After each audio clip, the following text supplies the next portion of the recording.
Hey guys, welcome back to my YouTube channel Unique Classes. आज से हम start करने वाले हैं अपनी ज्योग्राफी का। हम धीरे धीरे हर एक चीज जो है ज्योग्राफी की, सारे जो टॉपिक्स जितने भी आते हैं वो सब कुछ कवर करने वाले हैं। और आज का हमारा टॉपिक है सोलर सिस्टम, यानी कि हमारा जो सौर मंडल है उसे आज हम लेकर चल रहे हैं। इसमें हमें जितने भी इंपॉर्टेंट क्वेश्चन बनते हैं हमारे एग्जाम की दृष्टि से वो सारे के सारे हम कवर करने वाले हैं। और आपको बिल्कुल फ्री में ये वीडियो मिल रही है, फ्री में ये नोट्स मिल रही है। आप स्क्रीनशॉट ले सकते हैं और टेलीग्राम ग्रुप को ज्वाइन कर सकते हैं, लिंक डिस्क्रिप्शन बॉक्स में दिया हुआ है। तो देखिए, हमारा अगर हम बात करते हैं सोलर सिस्टम की या फिर सौर मंडल की, तो उसमें हमें समझना पड़ेगा कि देखिए, जो भी सौर मंडल है यानी कि आपका जो सौर मंडल होता है, जिस सौर मंडल में हम रहते हैं, वो एक पार्ट है। वो किसका पार्ट है? वो आकाश गंगा का पार्ट है। ठीक है, आकाश गंगा का पार्ट क्या है? सोलर सिस्टम है। अब ये जो आकाश गंगा है, ये किसके अंदर आती है? ब्रह्मांड के अंदर आती है। यानी कि सबसे पहले ब्रह्मांड है, ब्रह्मांड के अंदर आकाश गंगा, और आकाश गंगा के अंदर हमारा जो सोलर सिस्टम है वो आकाश गंगा के अंदर होता है। ठीक है, यहाँ पर मैंने थोड़ा सा आपको कॉन्सेप्ट यहाँ पर बता दिया है। अब देखिए, ब्रह्मांड की बात करते हैं। ब्रह्मांड यानी कि यूनिवर्स। अब ये यूनिवर्स क्या होता है, ब्रह्मांड क्या होता है? तो देखिए, जो भी पूरा अंतरिक्ष है उसमें जितने भी तारे आते हैं, आपके जितने भी ग्रह यानी कि प्लैनेट होते हैं, जितनी भी आकाश गंगाएं होती है, और जो भी पदार्थ वगैरह होते हैं, जैसे उल्का पिंड वगैरह हो गए, ठीक है, क्षुद्र ग्रह वगैरह हो गए, सब कुछ जो है आपके जो भी ऊर्जा के अन्य जो रूप होते हैं वो सारी की सारी चीजें हमारे ब्रह्मांड में आती है। ठीक है, ब्रह्मांड है, ब्रह्मांड के अंदर आपका क्या होता है? आकाश गंगाएं होती हैं बहुत सारी, और इन आकाश गंगाओं के अंदर क्या सोलर सिस्टम होता है, कुछ इस तरीके से होता है। ठीक है, तो ये हमने देख लिया। अब देखिए, अब हम बात करेंगे अपने ब्रह्मांड का जो अध्ययन है हम किस तरीके से करते हैं उसके बारे में बात करने वाले हैं।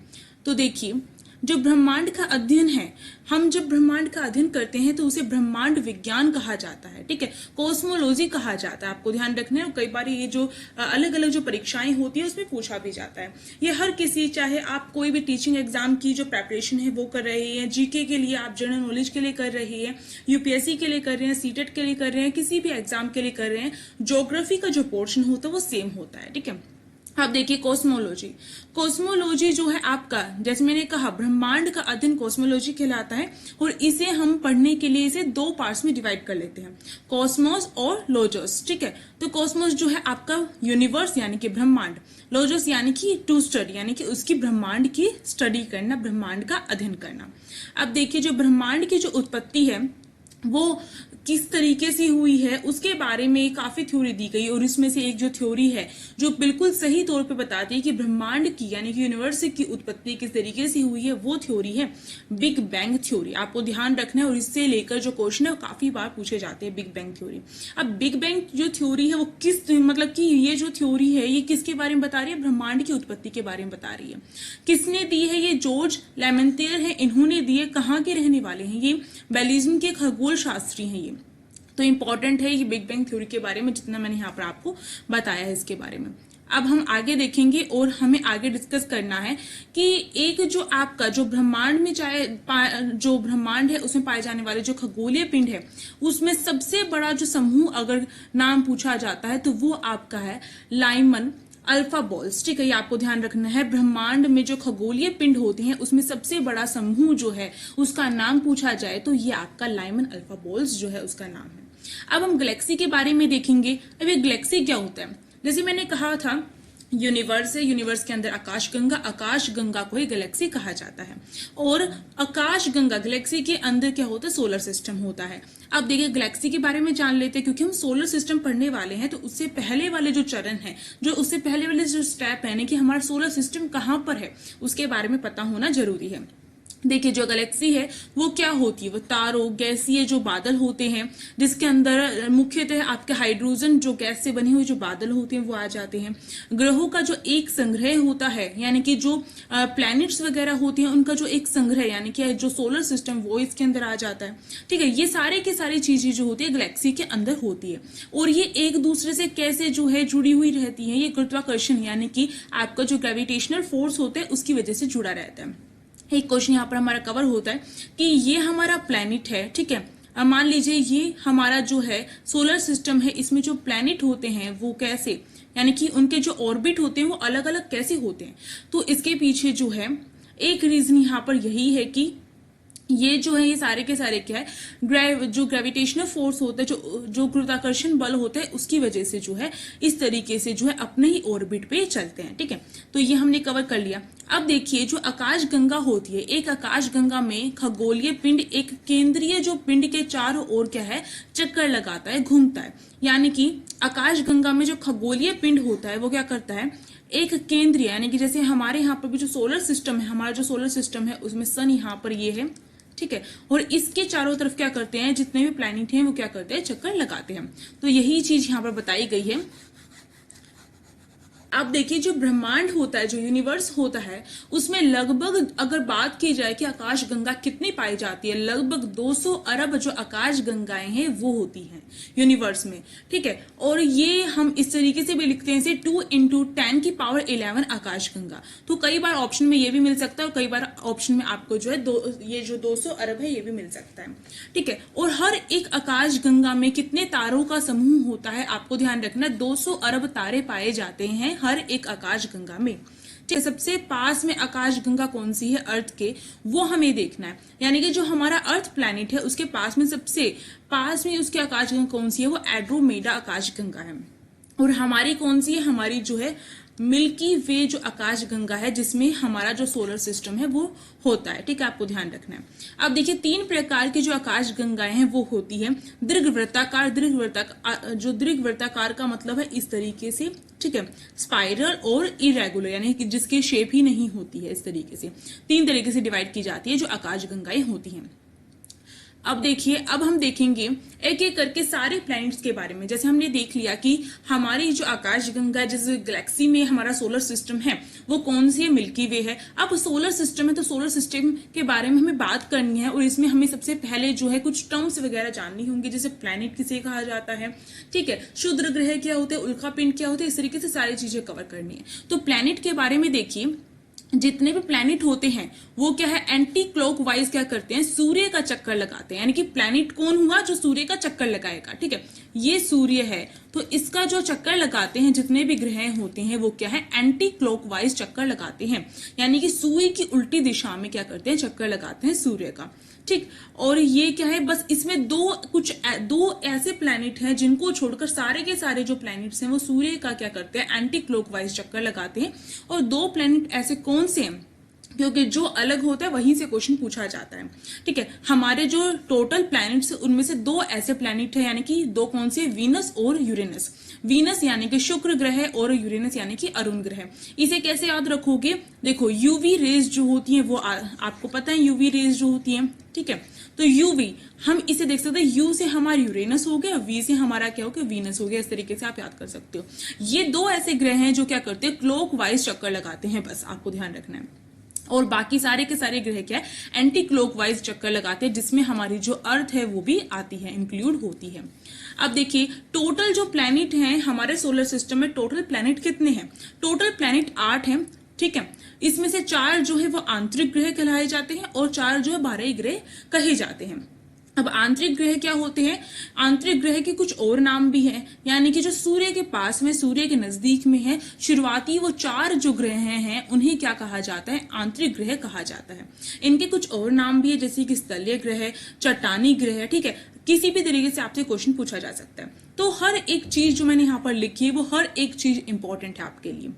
अब देखिए आंतरिक ग्रह में 4 जो हमारे ग्रह हैं आपको याद रखना है, बुध, फिर शुक्र, फिर पृथ्वी, मंगल ग्रह। यानी कि हमारा जो पृथ्वी है वो भी एक आंतरिक ग्रह है।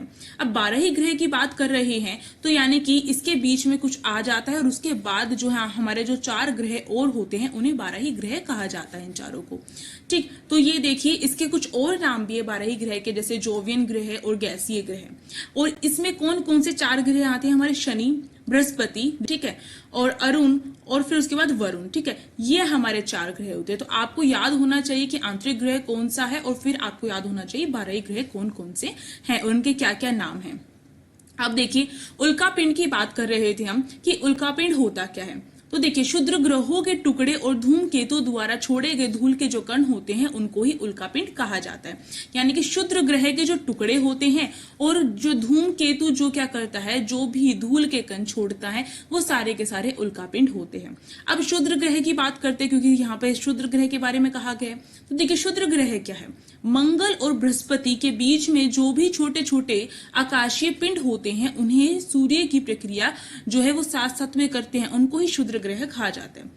अब देखिए जैसे कि ये हमारा क्या है, ये हमारा मंगल है मान लेते हैं, ठीक है। और यहाँ पर मंगल के बाद में यहाँ पर एक और ऑर्बिट है। इस ऑर्बिट में जो छोटे छोटे छोटे छोटे ये आपको दिख रहे हैं, ये भी क्या करते हैं, सूर्य का चक्कर लगाते हैं, ठीक है। और इसके बाद हमारा जो बृहस्पति है वो भी क्या कर रहा है, सूर्य का चक्कर लगा रहा है, ठीक है। तो मंगल और जो बृहस्पति के बीच में जो ये छोटे छोटे ये आए हुए हैं, इनको ही क्षुद्र ग्रह कहा जाता है। ये आकाशीय पिंड होते हैं जो क्या करते हैं, सूर्य का चक्कर लगाते हैं। अब धूमकेतु क्या है, क्योंकि हमने यहाँ पे धूमकेतु के बारे में देखा था।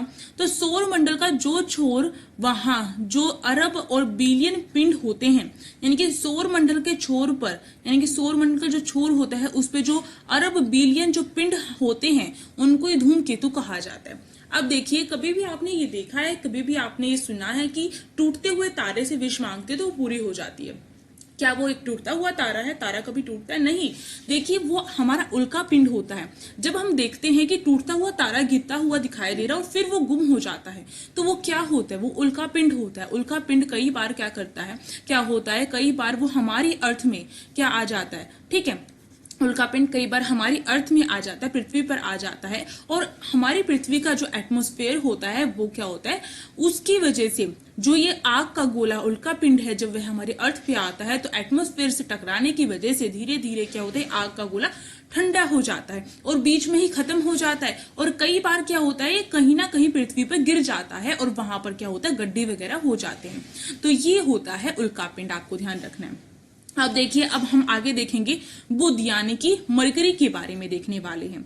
बुध जो होता है सबसे जो छोटा आकार में, ठीक है, साइज की बात करें बुध की तो सबसे छोटा होता है आकार में, सूर्य के सबसे नजदीक होता है। यानी कि जो ये सूर्य है इसके इस साइड क्या है, सबसे पहले वाला जो ग्रह आता है वही क्या है, बुध है, ठीक। तो आपको ध्यान रखना है सूर्य के सबसे पास में कौन है, बुध है, और आकार में सबसे छोटा होता है। परिक्रमा काल की बात की जाए, यानी कि ये जो प्रक्रिया करता है, परिक्रमा लगाता है, यानी कि सूर्य के चारों तरफ जब यह एक पूरा चक्कर पूरा करता है तो उसे पूरा करने में 88 दिन का समय लगता है। क्योंकि इसकी स्पीड क्या है, बहुत तेज है, इसलिए बहुत कम समय में क्या कर लेता है, ये सूर्य का चक्कर पूरा कर लेता है। और आकार में भी छोटा, आपको ध्यान रखना है। इसके बाद देखिए, सूर्य निकलने के 2 घंटे पहले ही क्या होता है, बुध के जो ये बुध जो प्लैनेट है इस पे क्या है, सूर्य की जो चमक है, सूर्य की जो लालिमा है वो आ जाती है, यानी कि रोशनी हो जाती है, प्रकाश आ जाता है, क्योंकि ये सबसे पास में है, ठीक है। अब देखिए मैग्नेट जो फील्ड है वो भी क्या है, बुध के वहीं पर जिस फील्ड पे जो बुध है वो चक्कर लगाता है सूर्य का, उसे मैग्नेट फील्ड कहा जाता है। और उपग्रह जो है बुध का कोई भी नहीं, यानी कि सैटेलाइट बुध की कोई भी नहीं है। जैसे कि हमारी जो अर्थ है, अर्थ की सैटेलाइट कौन सी है, मून है, ठीक। इसी तरीके से यानी कि उपग्रह क्या होता है, पहली बात हम यहाँ पे यही जो है अपनी समझ लेते हैं। जो प्लैनेट होता है, प्लैनेट के भी चारों तरफ जो चक्कर लगाते हैं उसको क्या कहा जाता है, उसको कहा जाता है उपग्रह। यानी कि जो प्लैनेट का चक्कर लगाते हैं उसको उपग्रह कहा जाता है, और अर्थ का जो उपग्रह है वो क्या है, मून उसका उपग्रह है, ठीक है। पर बुध जो है, बुध का कोई भी उपग्रह नहीं है।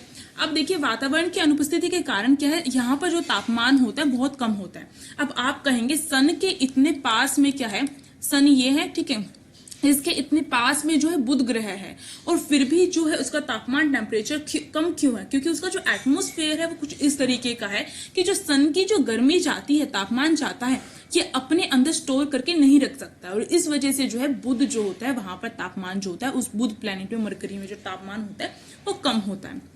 अब यहाँ पर हमारा बुध का जो ये प्लैनेट हमने देख लिया, अब वीनस के बारे में देखने वाले हैं, यानी कि शुक्र के बारे में। शुक्र जो होता है, आपको ध्यान रखना है, जुड़वा बहन भी क्या कहलाती है, पृथ्वी की जुड़वा बहन भी कहलाती है। सबसे ज्यादा हॉटेस्ट प्लेस की बात की जाए तो वो शुक्र है, क्योंकि बुध के बाद में क्या है, ये बुध है, बुध के बाद में क्या शुक्र आता है, ठीक है। तो यानी कि बुध में तो ऐसा एटमॉस्फेयर नहीं है कि वो अपने अंदर जो है सन की जो सनलाइट है उसे स्टोर करके रख सके, बट इसके बाद जो भी ग्रह होगा उसके पास तो बहुत ज्यादा जो होगी सन की जो भी प्रकाश जाएगा उसे स्टोर करके रखेगा। तो बाकी जो प्लैनेट हैं उनसे पहले जो है, जो ये शुक्र है, उसके पास बहुत सारा जो सनलाइट है वो जाए, क्योंकि वो बुध के पास में।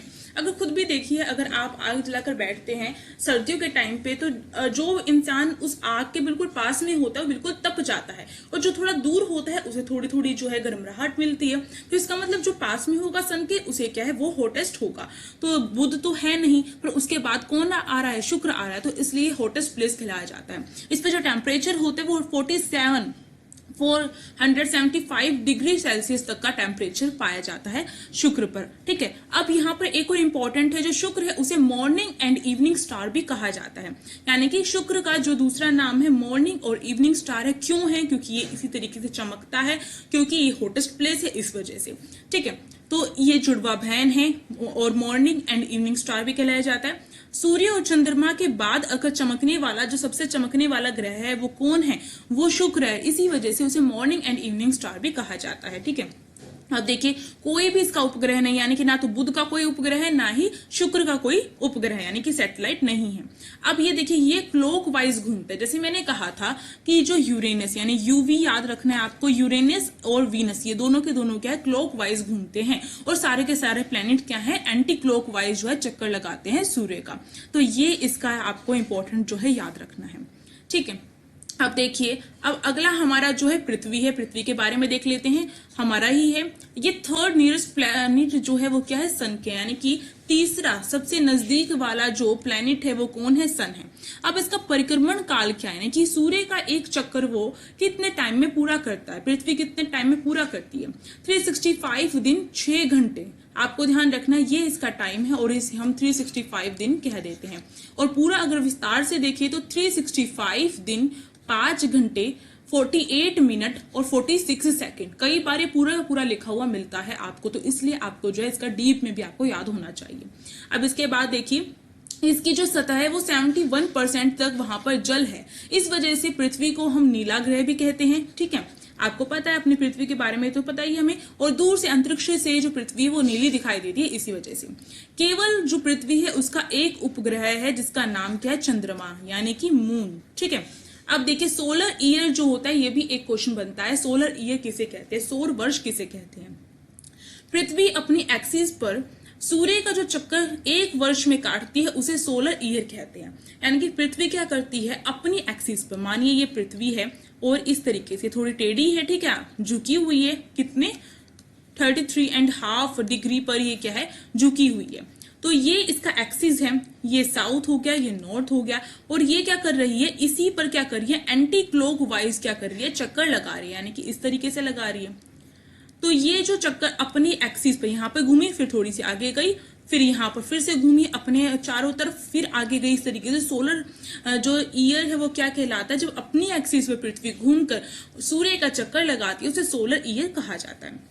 अब देखिए, जैसे मैंने कहा, पृथ्वी अपनी एक्सिस पर कितनी झुकी हुई है, 23.5 डिग्री झुकी हुई है, तो ये इंपॉर्टेंट है। इसके बाद देखते हैं अब हम आगे। देखिए, मार्स, नेक्स्ट हमारा जो ग्रह है वो है मार्स, यानी कि मंगल ग्रह। और कहीं ना कहीं हमने ये भी सुना है कि जो मंगल ग्रह है उस पर जीवन हो सकता है कभी ना कभी। ठीक है, बहुत सारी परिस्थितियां ऐसी दिखाई देती है, वहां पर उसका वातावरण इस तरीके का है कि वहां पर हम कह सकते हैं कि वहां पर क्या है, वहां पर जो एटमोस्फेयर इस तरीके का है कि वहां पर क्या है, जीवन जीना संभव है। तो लाल ग्रह कहा जाता है मंगल को, हमेशा आपको ध्यान रखना है, लाल ग्रह कहा जाता है। लाल ग्रह क्यों कहा जाता है? क्योंकि वहां पर लाल मिट्टी में जो लोहा ऑक्साइड है उसकी उपस्थिति जो है वो पाई गई है, इस वजह से उसे क्या है, लाल ग्रह कहा जाता है। अब देखिए, इसे क्या है, इसे लगभग पृथ्वी जैसा माना जाता है, इसलिए कहा जाता है कि जिस तरीके से पृथ्वी पर जीना संभव है, इसी तरीके से मार्स पर भी जीवन जो है वो संभव है। क्योंकि पृथ्वी क्या है, 23.5 डिग्री जो है, 23.5 डिग्री जो है झुकी हुई है। ठीक है, और मार्स जो है 25 डिग्री कोण पर अपनी एक्सिस पर झुका हुआ है। ठीक है, अब देखिए, अपने अक्ष पर ये क्या करता है, 24 घंटे में जो है सूर्य अपनी अक्ष पर क्या करता है, 24 घंटे में चक्कर लगाता है। यानी कि ये जो है ये मान लीजिए ये मार्स है और ये अपना खुद का जो चक्कर है ये कितने घंटे में लगाता है, 24 घंटे में। और इसी तरीके से पृथ्वी भी क्या करती है, 24 आवर्स में ही चक्कर लगाती है।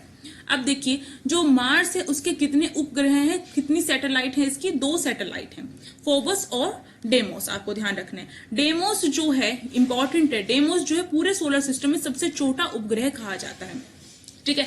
यानी कि पूरे सोलर सिस्टम में अगर सबसे छोटी सैटेलाइट की बात की जाए वो डेमोस है, और ये कई बार पूछा भी गया है, इंपॉर्टेंट है ये। अब देखिए सोलर जो मंडल है हमारा, सौर मंडल है या फिर सोलर सिस्टम है, उसमें सबसे बड़ी जो ज्वालामुखी है वो भी कहां पर है, वो मार्स में है, जिसका नाम है ओलंपिस मेसी। आपको ध्यान रखना है निक्स ओलंपिया जो है सबसे ऊंचा पर्वत है, यानी कि माउंट एवरेस्ट के बाद में अगर कुछ आता है तो वो निक्स ओलंपिया है। माउंट एवरेस्ट हमारे नेपाल में है, पृथ्वी पर नेपाल में है, ठीक है।